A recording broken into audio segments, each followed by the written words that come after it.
জাপানে ঘূর্ণিঝড় সানশানের আঘাত ৩ জনের মৃত্যু। জাপানের দক্ষিণ পশ্চিমাঞ্চলে আঘাত হেনেছে শক্তিশালী টাইফুন সানশান। এতে ৩ জনের মৃত্যুর খবর পাওয়া গেছে। এছাড়া টাইফুনের আঘাতে অন্তত ৩৯ জন আহত হয়েছে। জাপানের আবহাওয়া সংস্থার তথ্য মতে বৃহস্পতিবার সকালে ঝড়টি ঘন্টায় ২৫২ কিলোমিটার বেগে দক্ষিণাঞ্চলীয় কিউশু দ্বীপের কাগোশিমা শহরে আঘাত হানে।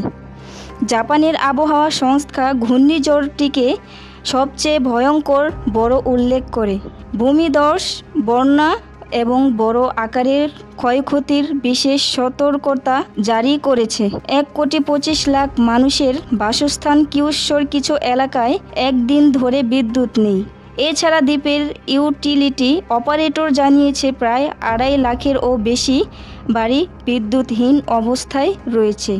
অন্যদিকে আবহাওয়া অধিদপ্তর আগামী ২৪ ঘন্টায় দ্বীপটিতে ৬০০ মিমি বৃষ্টিপাতের পূর্বাভাস দিয়েছে। সাংবাদিক, আইনজীবী সহ ৯২ মার্কিন নাগরিকের ওপর রাশিয়ার নিষেধাজ্ঞা।